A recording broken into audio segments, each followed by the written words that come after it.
नमस्कार दोस्तों, आज हम सुनेंगे आचार्य चतुर्सेन शास्त्री की लिखी कहानी कलकत्ते में एक रात। चलिए दोस्तों, कहानी शुरू करते हैं। कलकत्ता जाने का मेरा पहला ही मौका था। मैं संध्या समय वहां पहुंचा और हरिसन रोड पर एक होटल में ठहर गया। होटल में जो कमरा मेरे लिए ठीक किया गया उसमें सब सामान ठिकाने लगा। थोड़ी देर में मैं सुस्ताया, फिर स्नान कर चाय पी कपड़े बदल कर एक नज़र शहर को देखने बाहर निकला। बरसात के दिन थे। अभी कुछ देर पहले पानी पड़ चुका था। ठंडी हवा के झोंके मन को हरा कर रहे थे। चलने को तैयार होकर मैं कुछ क्षण तक होटल के बरामदे में खड़ा होकर बाजार की भीड़ भाड़ चहल पहल देखने लगा। गगनचुंबी अट्टलिकाएं, प्रशस्त सड़कें, उन पर पागल की भांति धुन बांधकर आते जाते मनुष्यों की भीड़, मोटर, ट्राम गाड़ी, ये सब देखकर मेरा दिल घबराने लगा। मैं खड़ा होकर सोचने लगा कि आखिर यहाँ मन में कैसे शांति उत्पन्न हो सकती है। अंधेरा हो गया था, परंतु बाजार बिजली से जगमगा रहा था। कहना चाहिए, बाजार की शोभा दिन की अपेक्षा रात ही को अधिक प्रतीत होती है। जो दुकानें अभी दिन के प्रकाश में सुस्त और अंधकारपूर्ण थीं, इस समय बेजगमगा रही थीं। ग्राहकों की भीड़भाड़ के क्या कहने, किसी को पलक मारने की फुर्सत न थी। कुछ देर बाजार की ये भार देखकर मैं नीचे उतरा। होटल के नीचे ही एक पान वाले की बड़ी शानदार दुकान थी।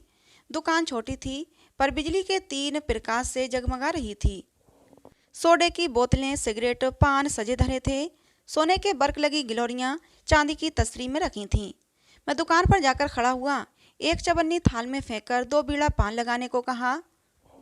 दुकानदार पान लगाने लगा और मैं सामने लगे कदे कादम आईने में अपनी सज धज देखने लगा। पान और रेजगारी उसने मेरे हाथ में दी। मैंने पान खाए और एक दृष्टि हथेली पर धरे हुए पैसों पर डालकर उन्हें जेब में डालने का उपक्रम करता हुआ जो ही मैं दुकान से घूमा कि एक गौरववर्ण सुंदर कोमल हाथ मेरे आगे बढ़कर फैल गया। मैं चलते चलते ठिठक कर रह गया। मैंने पहले उस हाथ को, फिर उस सुंदरी नबोड़ा को ऊपर से नीचे तक देखा। वह सिर से पैर तक एक सफेद चादर लपेटे हुए थी। चादर कुछ मैली जरूर थी, परंतु भिखारियों जैसी बिल्कुल नहीं। उसने अपना मुख भी चादर में छिपा रखा था। सिर्फ 2 बड़ी बड़ी आंखें चमक रही थीं। आंखें खूब चमकीली और काली थीं। उनके ऊपर खूब पतली कोमल भौहें और उनके ऊपर चांदी के समान उज्ज्वल साफ चिकना ललाट। चिकने और घुंघराले बालों की एक आध लट उस पर खेल रही थी। यद्यपि इस प्रकार के भद्दे ढंग से अपने शरीर को उस साधारण चादर में लपेट रखा था, परंतु उसमें से उसकी सुडौल दृष्टि और उत्पल यौवन फूटा पड़ता था।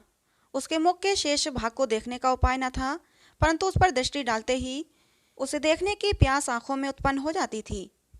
मैंने क्षण भर में ही उसे देख लिया। उसने मुझसे कुछ कहा नहीं। वह एक हाथ से अपनी चादर को शरीर से ठीक ठीक लपेटे, दूसरा हाथ मेरे आगे पसार कर खड़ी थी। उसकी दृष्टि में भीख की याचना थी और एक गहरी करुणा थी। वह मानो कोई भेद छिपाए फिर रही है। मैं एक पागल सा हो गया, कुछ कह न सका। मैंने हाथ के कुल पैसे उसे दे दिए। पैसे पाकर उसने उन्हें बिना देखे मुट्ठी में भर लिया। फिर उसने एक विचित्र दृष्टि से मेरी ओर देखा। वह धीरे धीरे वहां से खिसककर सड़क के दूसरे छोर पर एक खंबे के सहारे खड़ी होकर मेरी ओर देखने लगी। मुझे मालूम हुआ जैसे वह मुझसे कुछ कहना चाहती है। मेरे मन में कुछ विचित्र गुदगुदी सी पैदा होने लगी। बड़े नगर के विचित्र जीवन का मुझे कुछ ज्ञान न था। मैं देहात के शांत वातावरण में रहने वाला आदमी, परंतु वह स्त्री वहां खड़ी मेरी तरफ देखती ही रही। जहां वह खड़ी थी वहां काफी अंधेरा था। कुछ देर खड़ा मैं उसे देखता रहा। मुझे उसके निकट जाना चाहिए या नहीं, मैं यही सोचने लगा। अंत में मैं साहस करके उसके पास गया। मुझे निकट आया देख उसने मुख से चादर का प्रावरण हटा दिया और बड़ी बड़ी आंखों से मेरी तरफ अभिप्राय पूर्ण दृष्टि से देखने लगी, जैसे अजगर अपनी प्रथम दृष्टि से अपने शिकार को स्तंभित कर देता है। उसी प्रकार मैं स्तंभित सा रह गया था। उस अंधकार में भी उसकी मुख चंद्र की आभा फूट कर निकली पड़ती थी। उसने मृदु कोमल स्वर में कहा, आप डरते तो नहीं? प्रश्न सुनकर मैं अचकचा गया। मैंने कहा, नहीं, कहो क्या बात है। मेरे साथ आइए, मैं इसी ट्राम पर सवार होती हूँ, आप भी इसी पर चढ़ जाइए। मुझसे दूर बैठिए, मैं जहाँ उतरूँ आप भी उतर जाइए। वह बिना मेरे उत्तर की प्रतीक्षा किए ही सामने आती हुई ट्राम पर चढ़ गई और मैं बेकार ग्रस्त रोगी की भांति बिना कुछ सोचे विचारे कूदकर ट्राम पर चढ़ गया। बाजारों, चौराहों और पार्कों को पार करती हुई ट्राम चली जा रही थी। वह रहस्यमयी स्त्री एक खिड़की के बाहर मुंह निकाले बैठी थी। उसके अंग का कोई भी हिस्सा दिखाई नहीं पड़ता था। मेरा दिल घबराने लगा। कई बार मैंने ट्राम से उतरने की इच्छा की, पर जैसे शरीर को कीलों से जड़ दिया गया था, मैं उठ ही नहीं सकता था। अब उजाड़ सा मोहल्ला आ रहा था, शायद कोई मैदान था। बाजार पीछे छूट गए थे। दूर दूर बिजली की बत्तियां टिमटिमा रही थीं। ट्राम कड़कती जा रही थी। रात अंधेरी थी और बिजली के खंभों के चारों ओर अंधकार कुछ अद्भुत सा लग रहा था। सड़कें सुनसान थीं। बहुत कम आदमी सड़कों पर आते जाते दिखाई देते थे। अब मैं ऊब उठा। मेरे मन में कुछ संदेह उठ रहे थे। बड़े शहरों में बहुत सी ठगी होती है, ये सुना था। इससे मन बहुत चंचल हो रहा था। ज्यों ही ट्राम ठहरी, मैं उस पर से कूद पड़ा। साथ ही वह स्त्री भी उतर पड़ी। मैं एक और चलने को उद्यत हुआ ही था कि उसने बारीक और कोमल स्वर में कहा, उधर नहीं, इधर आइए। मैंने रुककर देखा। उसने पास आकर वही जादू भरी आंखें मेरी आंखों में डालकर कहा, तुमने कहा था मैं डरता नहीं। मैं डरता तो नहीं। तब आगा पीछा क्या सोच रहे हो? भागने की जुगत में हो क्या? मैं जानना चाहता हूँ कि तुम क्या चाहती हो। क्या यहाँ खड़े खड़े आप मेरा मतलब जानना चाहते हैं? अनजाने में मैं कहीं जाना नहीं चाहता। तब यहाँ तक क्यों आए? तुम कौन हो? एक दुखिया स्त्री। कहाँ रहती हो? निकट ही। वह क्या मकान दिखाई दे रहा है? उसने सामने एक साधारण घर की ओर संकेत किया। वहाँ और कौन है? मेरा पति है। वह कोई काम क्यों नहीं करता? तुम्हें भीख मांगकर उसे खिलाना पड़ता है। आप तो सब बातें यहीं ख़त्म कर देना चाहते हैं। मैं घर नहीं जाना चाहता। तुम्हें यदि कुछ सहायता चाहिए तो मैं तुम्हें दे सकता हूँ। आप चले जाइए, मुझे आपकी सहायता नहीं चाहिए, उसने हंसकर कहा और फिर ऐंठकर चल दी। वह अद्भुत अज्ञात सुंदरी बाला मुझ अपरिचित से सुनसान रात्रि में ऐसी नोक झोंक से बातें करके चल दी। मुझे ऐसा प्रतीत हुआ कि वह किसी रस्सी से बांधकर मुझे खींचे लिए जा रही है। मैंने कहा, ठहरो, नाराज क्यों होती हो? वह खड़ी हो गई। मैंने पास जाकर कहा, आखिर तुम्हारा मतलब क्या है? साफ साफ क्यों नहीं कहती हो? उसने क्षण भर उन चमकीली आंखों से मेरी तरफ देखा, मुख पर से चादर का आवरण हटाया।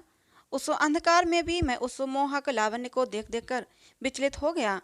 उसने कहा, एक औरत से डरते हो? डरता नहीं। तब चले आओ। वह बिना मेरा मत जाने ही चल दी। मैं मंत्र मुग्ध की भांति उसके पीछे चल दिया। सड़क से गलियों में और गली से एक बहुत ही संकरी गली में वह घुसती ही चली गई। अंत में एक मकान के द्वार पर जाकर उसने कुछ संकेत किया। एक बूढ़े आदमी ने आकर द्वार खोल दिया। वह मेरी तरफ भीतर आने का संकेत करके आगे बढ़ गई। मैं भी धड़कते हृदय से भीतर घुसकर उसके पीछे पीछे चल दिया। मेरे भीतर आने पर बूढ़ा द्वार अच्छी तरह बंद करके हमारे पीछे पीछे आने लगा। दूसरी मंजिल पर पहुंचकर उसने बूढ़े से कहा, बाबू को तुम ऊपर ले जाकर बैठाओ, मैं अभी आती हूँ। ये कहकर वह तेजी से आगे बढ़ गई। मैं वहीं खड़ा उस बूढ़े का मुंह देखने लगा। उस स्थान पर बहुत अंधकार न था, फिर भी बूढ़े का चेहरा साफ साफ नहीं दिखलाई पड़ता था। उसने अदब से झुककर कहा, चलिए। वह आगे आगे चल दिया। मैं उसके पीछे चढ़ता ही गया। चौथी मंजिल पर एक खुली छत थी। उस पर एक अच्छा खासा कमरा था। कमरा बंद था। बूढ़े ने अपनी जेब से चाबी निकालकर उसे खोला। स्विच दबाकर ज्वलंत रोशनी करके मुझे भीतर आने का इशारा किया। भीतर कदम रखते ही मैं दंग रह गया। वह कमरा ऐसे अमीरी ठाठ से सजा हुआ था कि क्या कहूँ। दीवार पर खूब बढ़िया तस्वीरें लगी थीं। एक और पीतल के काम का कीमती छप्पर खट पड़ा था। फर्श पर आधे में ईरानी कालीन बिछा था और आधे में बालिश्त भर मोटा गद्दा जिस पर चांदनी बिछी थी। 10-12 छोटे बड़े तकिए उस पर सजे थे। फर्नीचर बहुत नफासत से सजाया गया था। कई वाद्य यंत्र और ग्रामोफोन कैबिनेट भी वहाँ रखे थे। ये सब को देखकर मेरी आंखें चौंधिया गईं। एक भिक्षुक स्त्री का ये ठाट, उसका मुझे फंसाकर लाने में क्या अभिप्राय हो सकता है? वह भिक्षुकी तो है नहीं, निसंदेह कोई मायाविनी है। उसके सौंदर्य को तो मैं प्रथम ही भांप चुका था। अब उसके धन वैभव का भी ये रंग ढंग दिखलाई पड़ रहा है। मैं महामूर्ख की भांति हक्का भक्का होकर कमरे की प्रत्येक चीज को देख रहा था। बीच बीच में घबरा भी उठता था कि कहीं कोई आफत सिर पर ना टूटे। वही बूढ़ा एक बड़ी ट्रे में बहुत सा नाश्ते का सामान ले आया। उसमें अनेक बंगाली अंग्रेजी मिठाइयाँ, नमकीन, चाय, फल, मेवा और न जाने क्या क्या चीज़ें थीं। सब कुछ बहुत बढ़िया था। राजाओं को भी ऐसा नाश्ता शायद ही नसीब होता हो। बूढ़े ने नाश्ता सामने रखकर कहा, मालकिन अभी तशरीफ ला रही हैं, तब तक आप थोड़ा सा खा लीजिए। मेरा मन क्या खाने में था।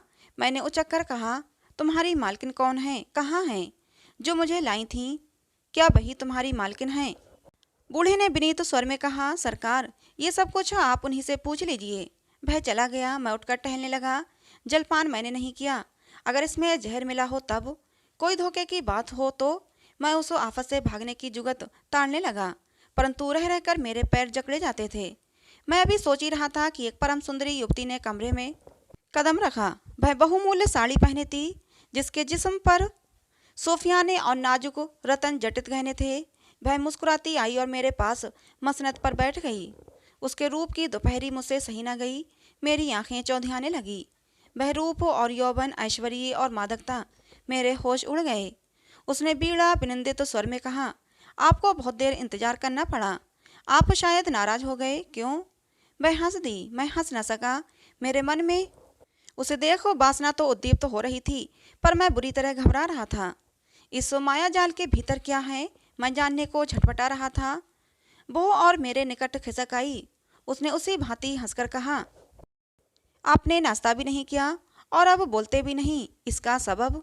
उसने एक तीखे कटाक्ष का वार किया। मैंने देखा और समझा वही है, परंतु इसका क्या कारण हो सकता है कि ये अद्भुत स्त्री इस प्रकार भिखारिन बनकर लोगों को फांसा कर ले आती है? और मैंने उससे पूछा, तब वहाँ आप ही थीं? कहाँ? उसने पूछा। बाजार में, और मेरे साथ भी। वहाँ वहाँ मैं क्यों होने लगी? वह हंस दी। उसकी प्रगल्भता बढ़ रही थी और वो अधिक मेरे निकट आ रही थी। उसने निकट पाकर स्निग्ध स्वर में कहा, आप शायद मेरी दासी की बात कर रहे हैं। यदि वह आपकी दासी थी तो क्या आप कृपा कर मुझ पर ये भेद खोल सकेंगी कि किस कारण आप इस प्रकार जाल में फांस फांस कर लोगों को घर में बुलाती हैं? मेरी बात सुनकर वह एकदम उदास हो गई। उसने आंखों में आंसू भरकर कहा, आपको यदि कुछ ज़्यादा कष्ट हुआ हो तो आप जा सकते हैं। मैंने तो आपको एक धर्मात्मा आदमी समझकर इस आशा से कष्ट दिया था कि एक दुखिया अबला का कष्ट आप दूर करेंगे, परंतु मर्द जैसे सब हैं वैसे ही आप भी हैं। वह सिसकियाँ लेने लगी। मैं बहुत लज्जित हुआ। वास्तव में मैंने बहुत रूखी बात कह दी थी। मैंने कहा, आपको इतना क्या दुख है, मुझसे कहिए तो मैं अपनी शक्ति भर उसे दूर करने का उपाय करूं। इस पर मुझे विश्वास कैसे हो? उसने आंसुओं से भीगी हुई पलकों को मेरी ओर उठाकर कहा। उस दृष्टि से मैं विचलित हो गया। मैंने कहा, यद्यपि मेरी आदत नहीं, फिर भी मैं कसम खाने को तैयार हूँ। उसके होंठों पर मधुर मुस्कुराहट फैल गई। उसने कहा, अब मुझे विश्वास हो गया। इतने में ही वही बूढ़ा एक ट्रे में शराब का एक बोतल, गिलास और कुछ नमकीन ले आया।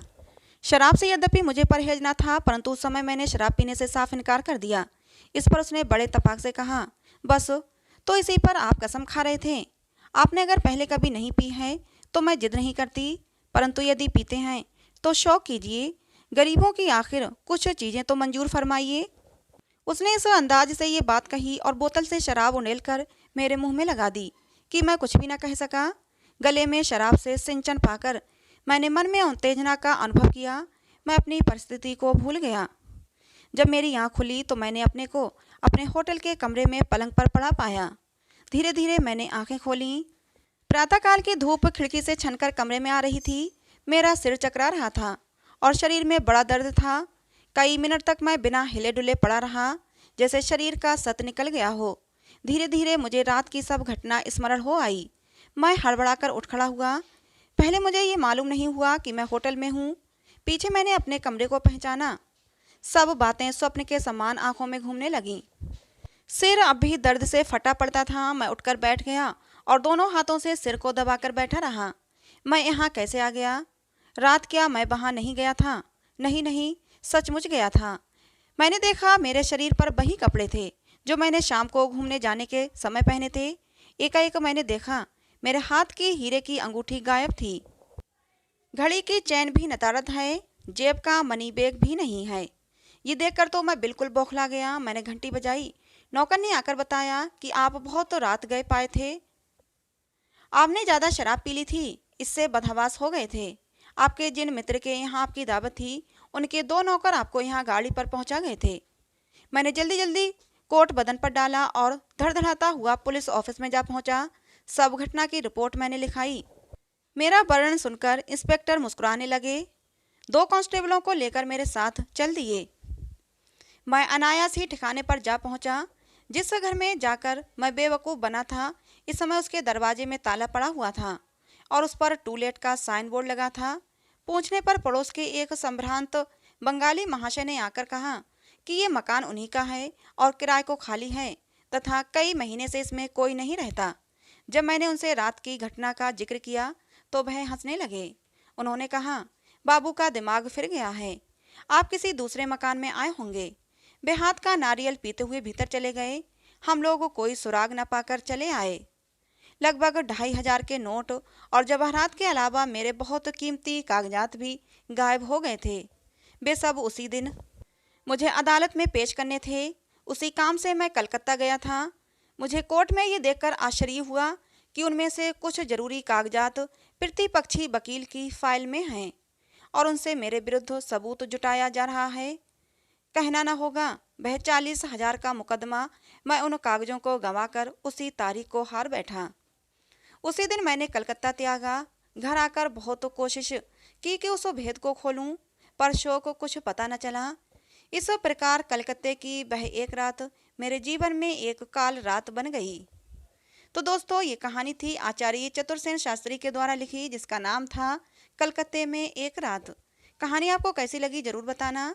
कहानी अच्छी लगी हो तो प्लीज़ लाइक करें, शेयर करें, हमारे चैनल को सब्सक्राइब जरूर करें, जिससे कि ऐसी ही मनोहर कहानियाँ आप लोगों को मिलती रहें।